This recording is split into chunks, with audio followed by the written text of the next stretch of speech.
Olá, mulherada linda, esplendorosa. Aos nossos queridos também, sejam bem-vindos, venham estar aqui conosco. Apesar, né, que já está fazendo quase uma semana, mas parabéns para nós, mães. No domingo passado, né, foi comemorado o Dia das Mães, aquela velha história, toda aquela falação que a gente fala sempre, mas na realidade somos mãe todos os dias, então não somos super heroínas nenhuma, nós somos mulheres naturais, bem naturais, cada uma com a sua forma de educar, cada uma com a sua forma de ensinar, de formar, às vezes até com formas diferenciadas de amar, mas ser mãe é algo maravilhoso. Então, parabéns para mim, parabéns para você, parabéns para nós, mulheres, né? Bom, eu quero compartilhar com você hoje um texto que é bem interessante. Como sempre, todos os textos da Palavra de Deus são extremamente interessantes. Que se encontra em 1 Samuel, no capítulo 25, do versículo 2 ao 42. Olha que texto enorme, 40 versículos. É lógico que não vamos ler, vou fazer um breve resumo do que estava acontecendo. É uma situação vivida por Davi, né? Davi, a despeito de já ter sido separado lá, ungido por Deus para ser rei de Israel, ele não era rei possado e estava vivendo uma situação bem assim louca, né? Porque o rei, que era Saul, ele bateu um espírito demoníaco naquele homem e ele passou a morrer de ciúmes, inveja, todos esses tipos de sentimento em referência a Davi. E olha que era sogro de Davi. E ele começou então a perseguir Davi, e Davi foge daqui, foge dali, virou um errante, né? Fugindo daquela situação. No meio de tudo isso, ele conseguiu formar um pequeno exército de valentes, né? E era cerca de 600 e poucos homens. Mas a situação aí que acontece nesse texto é que existia um cara chamado Nabal. Nabal, o significado do nome, não sei se já é um apelido, já diz que ele era uma pessoa meio louco, né? Era um homem grosso, um homem rude, de muito difícil acesso. E num determinado momento, Davi se sentiu extremamente ofendido, porque no Monte Carmelo, onde estava sendo o período de tosquear as ovelhas de Nabal, o grupo de Davi ali, com ele com seus 600 valentes, estavam ali, poderiam ter roubado ovelhas, poderiam ter saqueado os empregados de Nabal, e não, eles serviram até de proteção. Aí depois que eles voltaram, levaram... Aí o Davi, num momento de falta, talvez estava de alimento, resolveu procurar. Vai lá, fala com o Nabal, que enquanto os funcionários deles estiveram aqui, nós cuidamos. Ele poderia enviar uma certa quantidade de alimento para a gente e tal. E Nabal mandou, foi uma resposta muito mal criada, e disse que nem sabia quem era Davi, quem era filho de Jessé. E aí bateu lá um reco-treco em Davi. Davi ficou irado com aquilo e tomou uma decisão que não era muito favorável. Ainda bem que eu não vou contar porquê, se você quiser ler o texto que você vai descobrir, que não deu certo. Mas Davi pegou dos 600, pegou 400 homens e foi com a intenção de matar Nabal e toda a machaiada que tivesse debaixo das terras, dentro das terras, parentes, funcionários, empregados, acho que até os animais, ia matá-los ao fio da espada. Ai, pastora, mas o que você está falando sobre isso? Não, estou falando só para você poder entender, na realidade, por que eu separei o versículo 13 desse texto. Porque no versículo 13, o texto diz o seguinte: subiram após Davi uns 400 homens, e 200 ficaram com a bagagem. Todas todas as vezes que eu leio esse texto é incrível. Ele traz diversos ensinamentos. Principalmente da forma como Deus leva Davi a reconhecer que ele estava errando. Usou mais uma vez, como alguns costumam querer dizer que a Bíblia é machista, não é. Mais uma vez uma mulher veio e foi a solução do problema. Mas isso é caso para outro dia. Então o que acontece? Nesse inteirinho aqui, Davi resolveu fazer o quê? Ele pegou dos seus 600 e poucos homens ali do seu acampamento, pegou 400 e mandou 200 ficar lá tomando conta da bagagem. E quando eu li sempre quando eu li esse texto, quando fala nessa divisão aí, eu sempre fico assim, gente, que coisa interessante, Mas nunca me atentei a muita coisa. Aí esses dias, eu lendo o texto, veio ao meu coração e me chamou a atenção, nada talvez a ver, amados e amadinhas, com a situação em si aqui, mas com algo que é muito característico de vivermos e de conhecermos pessoas que vivem isso. Esses 200 homens, eles não foram chamados porque eles não estavam preparados para entrar numa jornada dessa. Não, eles eram tão preparados quanto aqueles 400. Talvez, até no meio dos 200, tenha ficado alguém que seria muito mais preparado do que uns ou outros que estavam nos 400. Mas isso me trouxe à mente, ao meu coração, eu creio que é algo de Deus, é que muitas das vezes nós nos tornamos aquelas pessoas que acreditamos que temos que resolver o problema de todo mundo. Talvez, no meio daqueles 200, alguns devem ter ficado assim, mas eu queria ter ido também, não, eu queria estar lá, eu sou tão,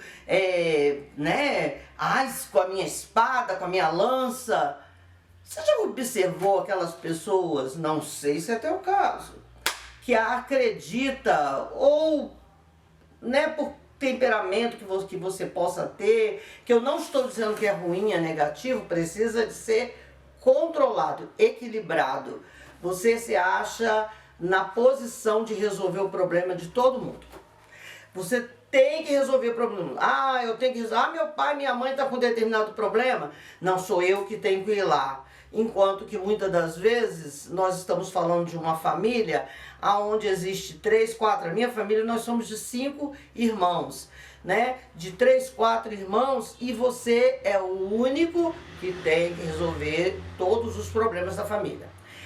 Você é aquela mulher ou é aquele marido que tem que resolver o problema do seu cônjuge, da sua cônjuge. Parece que se você não entrar na situação, a coisa não anda. Seus filhos já estão adultos, casados, já têm filhos, mas quando surge qualquer um problema, qualquer uma situação, você tem que sair da tua casa e você tem que ir lá para resolver o problema. Amadas, isso é algo bom, a gente podermos ajudar outras pessoas, mas nem tudo depende da gente. E isso é muito sério. Sabe por que é muito sério? Porque quando nós tomamos esse tipo de atitude, muitas das vezes, ao invés de estarmos ajudando aquelas pessoas ou aquela pessoa, nós estamos fazendo o contrário. Nós vamos lá, resolvemos um problema, mas aquela pessoa não amadurece, aquela pessoa nunca toma uma posição, uma postura. Algumas pessoas se acomodam e quando tem um problema, ela acha que você tem que sair da tua vida, abrir mão da tua família, das tuas coisas, do teu tempo para resolver. E se você não resolve, essa pessoa ainda fica chateada e ofendida com você. E sabe o que isso aí muitas das vezes nos causa? Assim, desgaste. A gente fica emocionalmente desgastado, cansado. E muitas das vezes isso gera na nossa vida até perdas. A quem mais dependia, talvez, a nossa família, a nossa casa, a nossa eu, você própria, você próprio está totalmente embaraçado porque consumiu toda a tua energia, todo o teu tempo para cuidar de outras pessoas, né? E nós acabamos compartilhando com essa pessoa uma falta de crescimento e maturidade. Aqueles 200 homens, eles ficaram ali não porque eles não tinham competência naquela missão maluca que graças a Deus não deu certo, mas ficaram ali para ter também uma atividade de suma importância. Porque imagina se todos os 600 fossem e tudo que era do acampamento ia ficar lá abandonado. Eu acredito que nesse acampamento deveria ter mulheres, crianças, né, os animais, o sei lá, o que eles poderiam ter ali. Eles ficaram ali para cumprir também um papel de suma importância. Esse ficar e não ir para resolver o problema, que no caso aqui era o de Davi, porque Davi que está virado, que queria ir lá para poder, né, resolver a situação da forma que as emoções deles estavam. Esse ficar ali foi cuidar de outras coisas que são importantes. E muitas das vezes, minha querida, meu querido, coisas importantes é cuidarmos de nós mesmos. É olharmos de longe. Talvez a melhor maneira que eu possa cuidar de alguém que está passando por um problema é orar por ela. Né? Me colocar diante de Deus, me colocar na presença do Senhor e clamar por aquela pessoa. Mas não me envolver de uma forma tão entregue como muitas das vezes fazemos. Então, essa palavra de hoje, ela é para falar para mim, porque todo mundo acaba tendo algum momento desses. Mas para você, que muitas das vezes se envolve demais, você acredita, você não está fazendo isso porque você quer chamar atenção, mas porque você se sente o peso da responsabilidade de ser a solução de todas as coisas. E não somos. Nós não somos nem a solução de todas as coisas de nós mesmos. Há momentos que nós precisamos também de alguém para nos auxiliar, nos orientarmos, nos dar uma palavra e principalmente nós precisamos de Deus. Tem um versículo no Novo Testamento que é muito lindo, que diz que em alguns momentos nós precisamos entrar no nosso quarto, fechar a porta e em silêncio falarmos com Deus que também habita no silêncio. Então, se você tem andado sobrecarregada, sobrecarregado, tem se sentido que a sua vida de repente está um pouco confusa, e se você se vê como essa pessoa que está sempre tentando resolver o caso de um e de outro, minha linda, meu lindo, está no momento de você deixar as pessoas ao teu redor amadurecerem, crescerem, terem responsabilidade, e aí sim você vai olhar e vai falar assim: fiz um grande trabalho. Eu gostaria de citar o nome de um escritor, um pastor, ele morreu alguns anos atrás. Vou olhar aqui pro meu maridão e perguntar para ele, é Max Murrow. Como que é? É isso mesmo? Max Murrow, não é?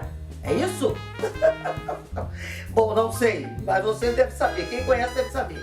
Uma vez eu li um livro dele que eu achei muito interessante e ele disse que você só você só é um líder quando você forma um líder. Então, amada e amado, você só vai ver seus filhos, seus amigos, seus parentes crescerem, amadurecerem, quando você vê eles resolvendo, muitas das vezes, suas próprias situações.